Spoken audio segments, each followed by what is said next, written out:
Hey guys, welcome back. Today I'm going to be showing you my very first attempt of the Kaleidoscope Swirl. I'm so glad I had to practice saying that a few times to get it right, guys.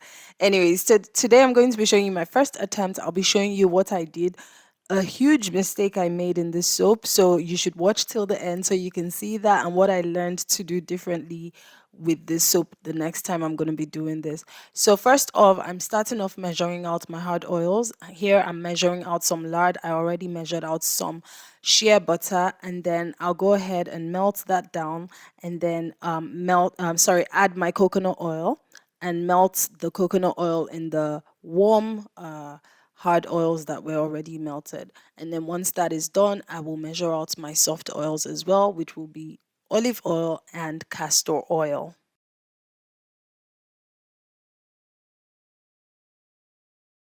And if you're just joining me for the first time, welcome. I really hope you subscribe to my channel. On this channel, I show my soap making and DIY skincare as is with all of the mistakes, and we learn together from that. So if you're enjoying this and you have just come, thank you so much. And don't forget to give this video a big thumbs up. And yeah, click on the notification bell as well to help you stay informed whenever I upload a new video. So now I've just measured out some distilled water and some citric acid, and I am stirring that in. I usually add citric acid to my soaps at 1.5%, and that's used to combat soap scum and just to help to improve that lather of the soap. So I have put on my safety gear now, and I am measuring out some lye. And then once I'm done measuring out the lye, I will dissolve that in my citric acid lye water my citric acid water solution, and then once that is completely dissolved, we'll move on to the next process.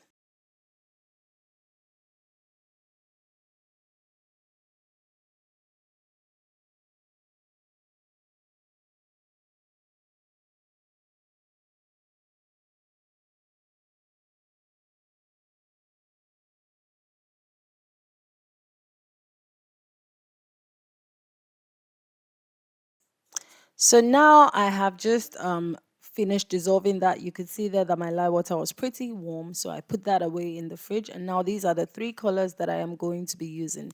These colors are from Nurture Soap. They are micas.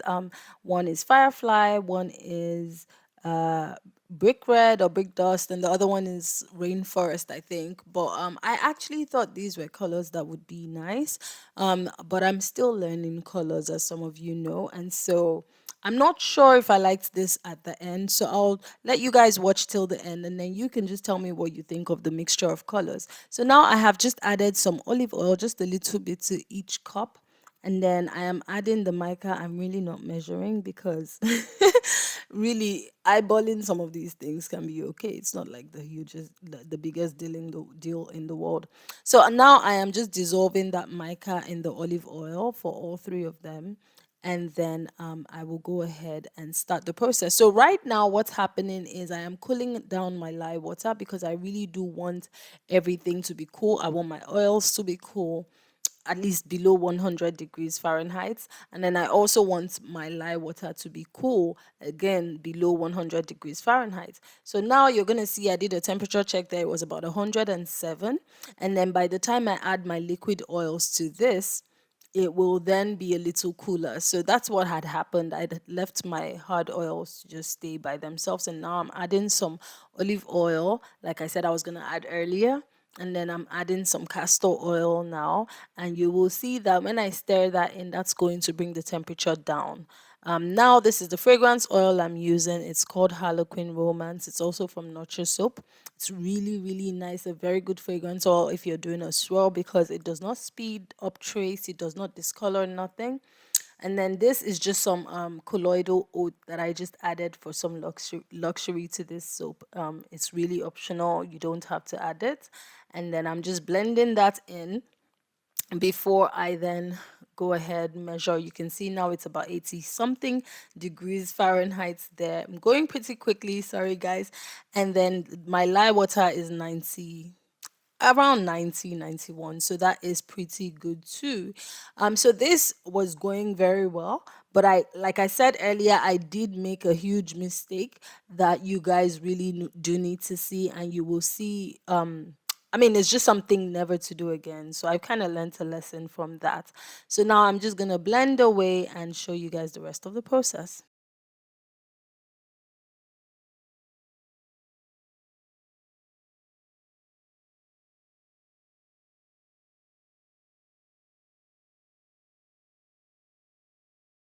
So you notice there that I only did about a short, like one short pulse or two, and then I really just stirred in. All I wanted to do was to get this batter to an emulsion. I didn't really want to blend it too much because I wanted my batter to stay fluid. And guys, my batter was very, very fluid. But again, like I said, there was just something I didn't do quite right that I will do differently next time. And it really did affect the outcome of this soap. So yeah, keep watching and you'll see what happened. Now I'm just pouring in my batter and I am going to mix in the colors. And I mean, to me, they turned out beautiful. Leave a comment below to let me know what you think about the colors and how you think the colors turned out. But I really think they blended in nicely. I kind of liked the color choice, but I wasn't too sure. Again, leave a comment below if you like this color combination or if you think something else could be better. But yeah, just keep watching to see what happens here. So, like I said, I am now stirring this in. But here I thought that my batter was too fluid and I didn't really want it to be too fluid. I wanted it to still be a little bit runny. And so I kept stirring and stirring and stirring and stirring and stirring and stirring and stirring and stirring and just waiting for this and waiting for this and just delaying. And it still stayed fluid. So I was like, wait, this thing, has it slowed down or something? Like it wasn't even getting, like, there was no single trace. So I was just like, is it slowing down? Little did I know this was the actual error I was making, guys. Keep going watching and you're going to see what happens when the pour comes.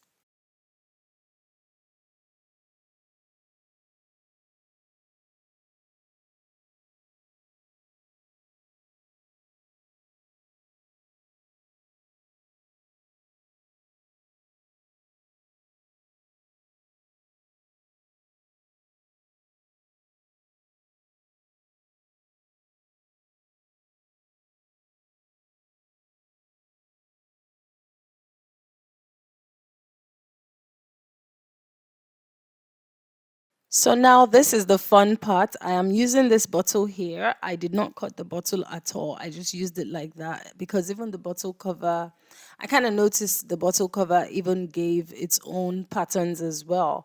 And then I put some stones, like some little pebbles in the bottle just to kind of hold it down. And now the pour begins and everything was going very smoothly here. I really liked it. It was pouring nicely. What I noticed though was that because I did not cut this bottle in half or anything, the bottle cover, like I said, was kind of giving it I don't know if you can see. I'm gonna try to zoom in here, but I don't know if you can see like those edges there. I'm gonna put a pointer so you can see that. The bottle cover gave it that, and I mean it was a bit interesting, but I still liked it because it was a pattern. And so, the pattern showed for each and every pour that I made. And I just kept switching the colors and switching the colors. And guys, within like, I would say 30 seconds, my soap started to like trace really fast and get very thick really fast. This was a soap I had waited for, stared, and nothing was happening. And now it was getting so. And guys, this was such a small batch. This is a 2 pound mold, and I only made a 1 pound batch because I kind of expected it to be a horizontal design. It would just be halfway through the mold, but it turned out I only like ended up using half of my entire soap batter, and so the soaps became really small, and that was the mistake I made. And that's just because I think I waited too long before pouring. And so I know now that next time I'm not going to wait too long, but then I'm going to be using these soaps as samples well, they're not really samples. They're literally like half the size of my regular soap. So they are still like a really good size. So, guys, I will be giving out these soaps once they are ready on my website. So make sure to stay tuned and listen, put your ears down for when I actually start to give these soaps out when they're cured. So that's how that turned out. And so this is the rest of the batter, and I'm just using this now to just you're gonna see this is my 1 pound mold, right? So half of the 1 pound here actually made two full soaps for me, and I really liked them. I'm also not gonna be selling them. I may be giving one out because I also want to use one of them. So just stay tuned and just stick around until these soaps are ready, and I'll let you guys know what I'm doing with them.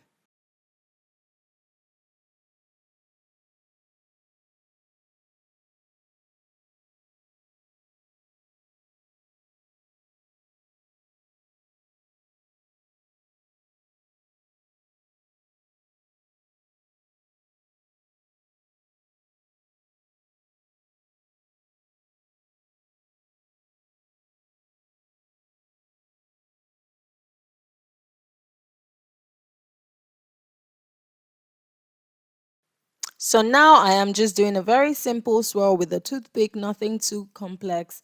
This really was just to use up the rest of the soap batter, so I didn't care too much.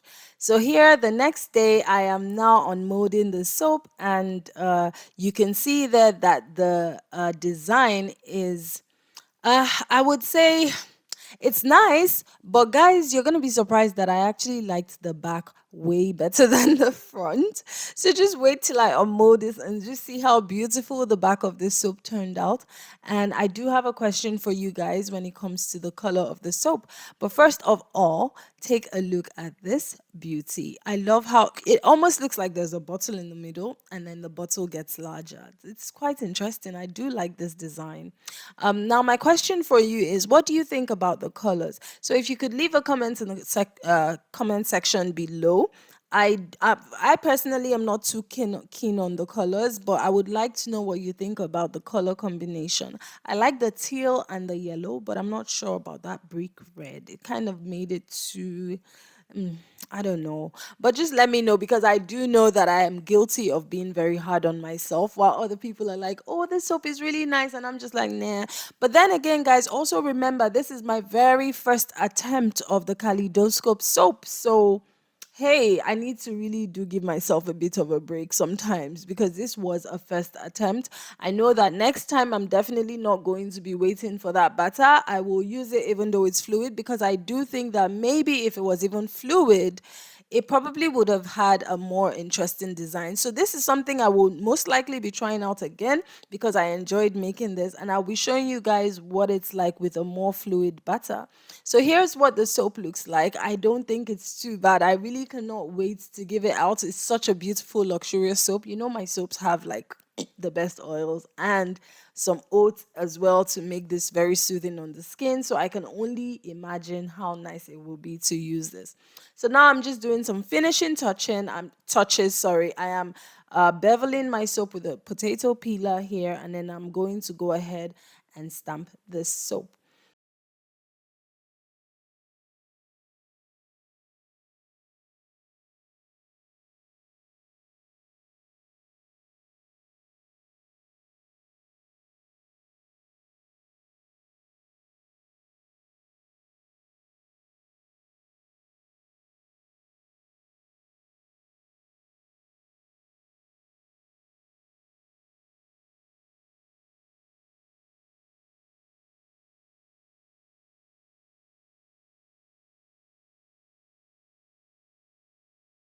So if you've enjoyed watching this, don't forget to give this video a thumbs up. It really just does help to spread the outreach of this video and to get it to people who might need it or might find it helpful or useful somehow.